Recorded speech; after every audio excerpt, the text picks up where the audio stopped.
Johnny ran as fast as was physically possible.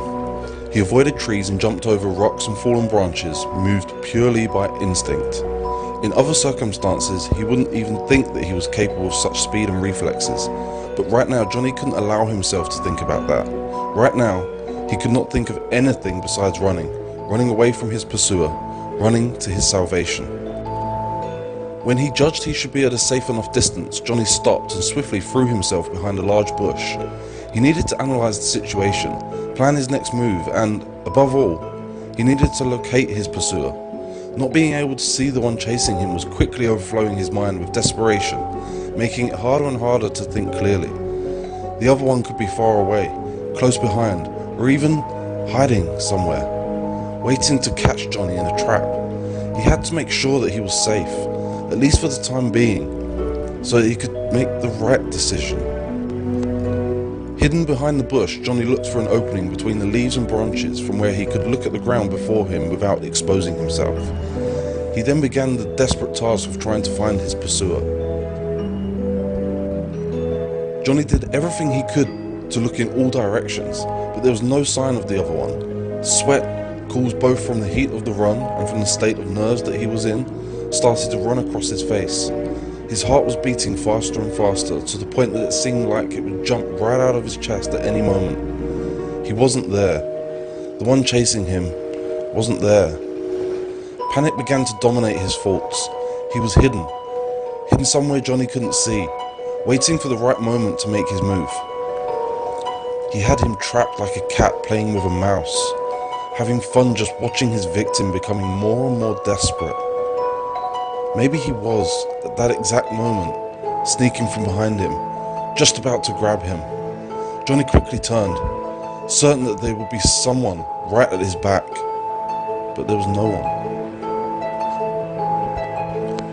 The silence was becoming maddening, so Johnny decided he would start running again, as fast as possible.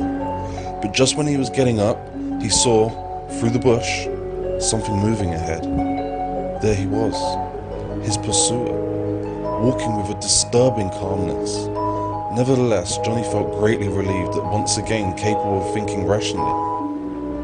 Now, he had to decide his next move. Should he remain hidden, hoping that the pursuer didn't see him when he passed by? Or would it be best to risk another run? Even though the other one seemed to be far less tired than he was, Johnny's body, after all, was still exhausted from previous run. His legs ached, and he still hadn't fully recovered his breath. Still, he wouldn't let that keep him from running miles and miles if it came to that. He wouldn't give in to exhaustion until he was safe, because if he was caught... But he interrupted that thought immediately. Being caught was not an option. Slowly and calmly the predator approached. Had he spotted Johnny's hiding place? If that was the case, he was doing a very good act, because he was looking in every direction, apparently still searching. It was time to decide, remain hidden or run. Just then, Johnny noticed that the pursuer seemed to be taking another direction. Was it a trick? One way or another, Johnny decided to take that chance and get out of there. He had already planned his route. First, he would leave the protection of the bush and hide behind a large tree that was in an opposite direction to where the pursuer was going. If he succeeded in getting there without being seen, he could run in that direction pretty much safely. Johnny took a big breath and waited for the right moment when the pursuer was looking the other way. As soon as the moment came, he jumped from behind the bush and ran towards the large tree as fast and as silently as he could. He pressed his back against the trunk of the tree and with extreme caution turned his head to see if his movement had been noticed. The pursuer didn't appear to have heard or seen anything, and was still walking in the other direction. Johnny released his breath, full of relief. He was practically safe now, as it would be very difficult to spot him. Before going forward, he looked one more time at his previous hiding place behind the bush, and there he saw something. Right at the spot where he had spent those desperate moments, something was sparkling with the sunlight. He took a better look and realized what it was. Apparently, at some point, in the short time that he was there, his cell phone had slipped from his pocket and fallen to the grass. Without hesitation, Johnny considered his cell phone lost. There was no way he would risk being seen in the attempt of getting it back. It was just a cell phone, after all, and a really old one too. The pursuer was quite far now. It was time to make his triumphant escape. He had barely taken his first step when music started to play, music that, to his horror, Johnny recognized immediately. It was his cell phone's ringtone. He turned to look again at the place where the phone was, still not able to believe that destiny could be so ironically cruel. There was his cell phone, blinking, vibrating, and ringing at maximum volume, as if it were an alarm for his escape.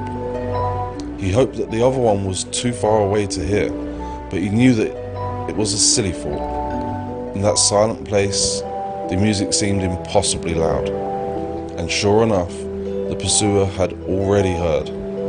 He turned to look where the music was coming from and immediately spotted Johnny.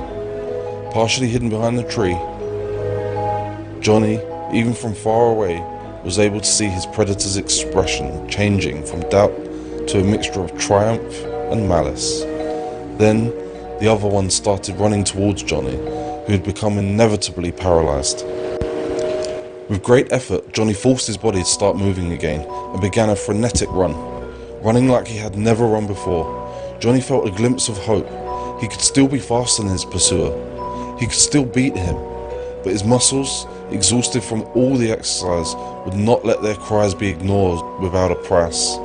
A cramp paralyzed his leg, making him trip and fall to the ground. He knew he had to get up quickly, but the confusion and pain, both from the cramp and the fall, wouldn't let him. A few seconds later, a shadow came over Johnny. He needn't turn his face to understand what that meant. It was all over. The pursuer had caught up to him. He tried to find some kind of comfort, thinking to himself that he had played all of his cards well. If he had failed, it had only been because of bad luck.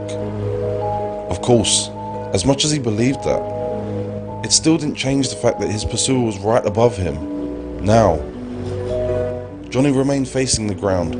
He wouldn't give the other one the pleasure of looking him in the eyes when he did what he was going to do. He felt the other one's hand on his back. "Gotcha! You're it!" yelled the one that until now had been the pursuer. Just as he started to run away from Johnny, Johnny got up slowly, brushed the dirt off of his clothes and looked fixedly to where the other was running. The pain was almost gone now. It was time for revenge.